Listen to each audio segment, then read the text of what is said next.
Bismillahirrahmanirrahim. Assalamualaikum warahmatullahi wabarakatuh. Alhamdulillahirrabbilalamin. Assalatu wassalamu ala asyrafil anbiya'i wal mursalin Sayyidina Muhammadin wa ala alihi wa ashabihi ajma'in, amma ba'd. Segala puji hanya milik Allah. Salawat serta salam kepada Nabiullah Muhammad sallallahu alaihi wasallam. Sebelumnya, kenali nama aku Dewi Ashari dengan NIM 21102030021 dari Prodi Pengembangan Masyarakat Islam, Fakultas Dakwah dan Komunikasi, UIN Sunan Kalijaga, Yogyakarta.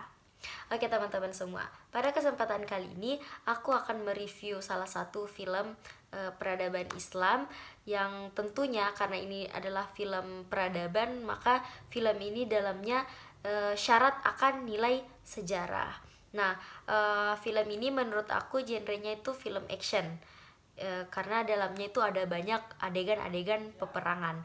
Nah, judulnya adalah Kingdom of Heaven. Jadi Kingdom of Heaven ini adalah film yang dirilis yang disutradarai oleh Ridley Scott pada 6 Mei 2005 lalu. Jadi itu film tuh udah cukup lama, tapi baru-baru ini aku baru nonton film ini. Jadi film ini tuh berkisah tentang seorang kesatria yang sangat membela kota Yerusalem terhadap Islam, yang dimana Islam pada saat itu ingin merebut kembali kota Yerusalem dari orang-orang Kristen. Nah, aku akan menceritakan nih alur dari cerita dari film ini. Berikut aku akan jelaskan kepada teman-teman semua. Nah, dalam film ini diceritakan bahwa pada tahun 1184 seorang pandai besi yang bernama Balian itu sangat terpukul atas meninggalnya istrinya yang bunuh diri. Nah, pada saat ia sedang bekerja, seorang tentara Yerusalem datang kepadanya. Tentara ini bernama Baron Godfrey, yang ternyata Godfrey ini adalah ayah dari Balian. Pada saat itu Godfrey menawarkan mengajak kepada Balian untuk ikut bersamanya ke kerajaan Yerusalem. Namun Balian tidak ingin ikut. Yang diinginkan Balian hanyalah bagaimana ia bisa mendapatkan pengampunan dan pembebasan atas dosa istrinya. Nah, pada saat itu Balian sempat bertanya kepada Godfrey, apakah aku bisa mendapatkan pengampunan di Yerusalem? Lantas Godfrey berkata, orang-orang mengatakan demikian, orang-orang akan mendapatkan pengampunan di Yerusalem. Akan tetapi Balian masih memikirkannya dan masih tidak ingin ikut kepada Godfrey, ayahnya sendiri. Nah, pada saat ingin meninggalkan Balian, Godfrey sempat berkata kepada Balian, Yerusalem gampang dicari, cukup datangi tempat di mana semua orang berbahasa Itali dan berbicaralah terus sampai orang-orang itu berbahasa asing. Setelah itu Godfrey melanjutkan perjalanannya yang pada saat itu dia ingin ke Messina. Sepulangnya Godfrey dari tempat Balian, ternyata Balian berubah pikiran. Akhirnya dia mengambil kudanya dan hendak menuju ke kota Yerusalem. Nah, di perjalanan dia bertemu Godfrey sang ayah. Nah, pada saat itu Godfrey akhirnya mengajarkan cara berperang kepada sang anak si Balian. Akan tetapi pada saat itu ada orang yang ingin membawa kembali Balian karena mereka menganggap bahwa mereka berhak membawa Balian karena Balian telah membunuh. Tapi kata Godfrey, aku juga berhak membawa Balian karena Balian adalah anaknya. Nah, setelah itu dilanjutkanlah perjalanan sampai akhirnya mereka tiba ke Messina. Nah, di Messina ini Godfrey itu drop, dia sakit dan pada saat dia kritis dia sempat memberikan amanah kepada Balian. Godfrey mengatakan, a better world than has ever been seen. A kingdom of conscience. A kingdom of heaven. There is peace between Christian and Muslim. We live together. Or between Salah ad-Din and the king we try. Dan beberapa hari setelah Godfrey memanggil Balian, beliau kembali memanggil Balian. Pada saat itu Godfrey mengatakan seperti ini kepada Balian, jangan pernah merasa takut di depan musuhmu. Jadilah orang yang berani dan tegar, maka Tuhan akan menyayangimu.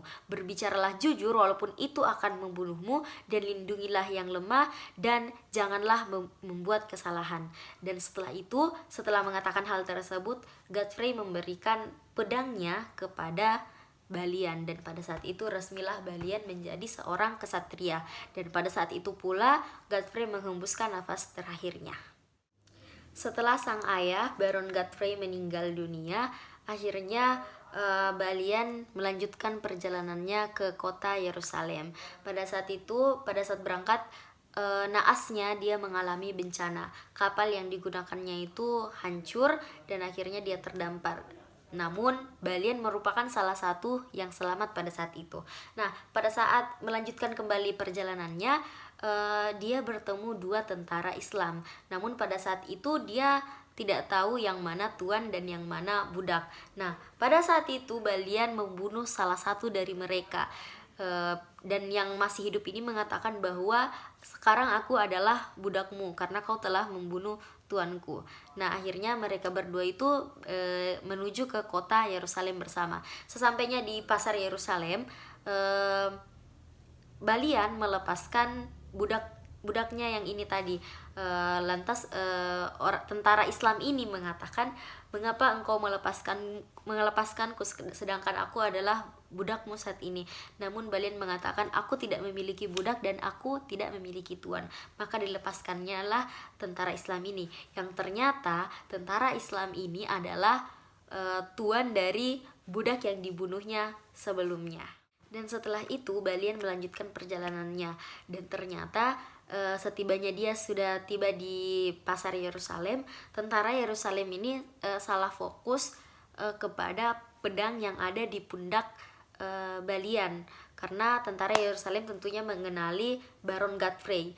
Nah, pada saat itu tentara Yerusalem mendatangi Balian dan bertanya-tanya tentang Godfrey, dan akhirnya Balian mampu menjawab semua pertanyaan yang mengenai Godfrey, dan akhirnya Balian dibawa ke kerajaan Yerusalem, dan di Yerusalem ia diterima dengan sangat baik oleh raja dan juga saudara raja dan juga panglimanya. Di kerajaan, Balian bertemu dengan Raja Baldwin IV dan juga saudaranya Putri Sibila, pun dengan suami dari Putri Sibila yang bernama Guy. Nah, Guy ini ternyata berkhianat kepada Raja Baldwin. Dia berkeinginan untuk menggantikan posisi raja dari Raja Baldwin, yang notabene adalah iparnya sendiri.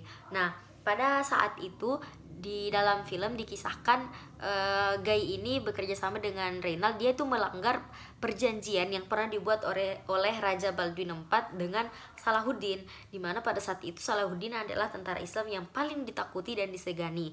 Nah, akibat dari perbuatannya maka terjadilah peperangan, dan pada saat itu Raja Baldwin IV yang pada saat itu sedang sakit ikut turun ke lapangan, ikut turun dalam berperang.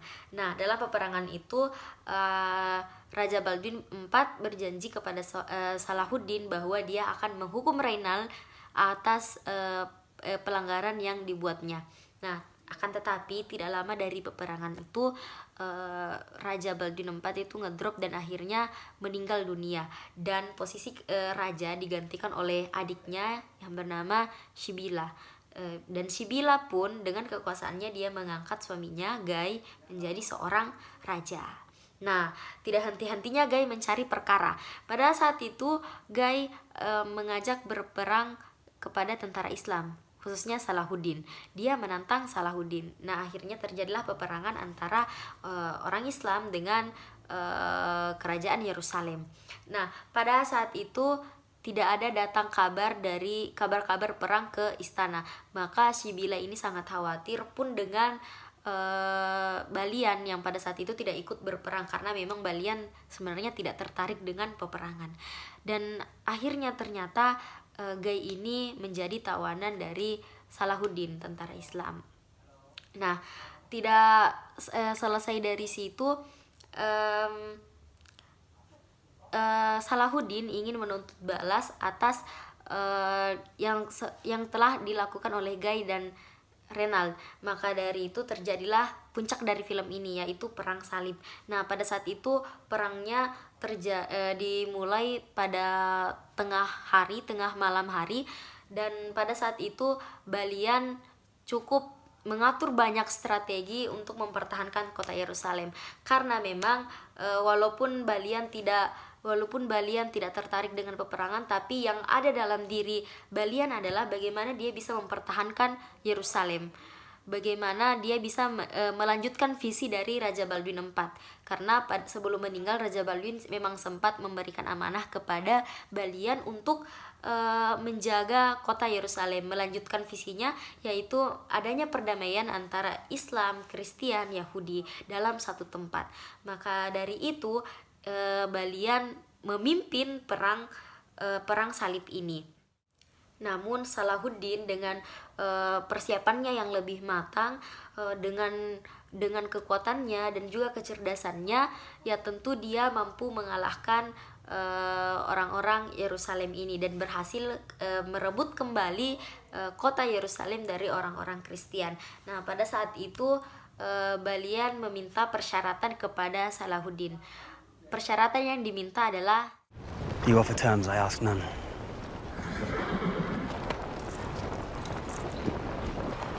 I will give every soul safe conduct to Christian lands. Every soul.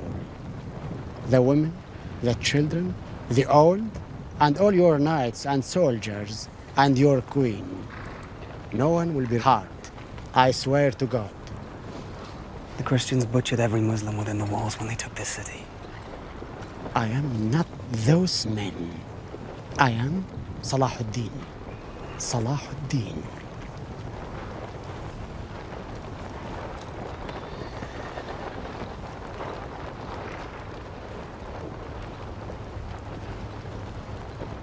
Then under these terms, I surrender Jerusalem.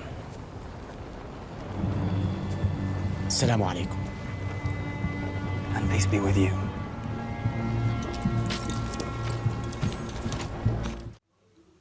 Oke teman-teman, itulah tadi sedikit alur cerita yang bisa aku ceritakan tentang film Kingdom of Heaven. Semoga teman-teman semua tertarik untuk nonton film ini, karena jujur dalam filmnya tuh sangat banyak nilai-nilai sejarah yang bisa kita pelajari. Bagaimana kegigihan seorang Balian, bagaimana kecerdasan seorang Salahuddin, dan juga bagaimana strategi mereka dalam mengatur kerajaan. Mungkin sekian yang bisa saya sampaikan, lebih dan kurangnya mohon dimaafkan. Wabillahi taufiq wassadah. Wassalamualaikum warahmatullahi wabarakatuh. Thanks for watching. Goodbye.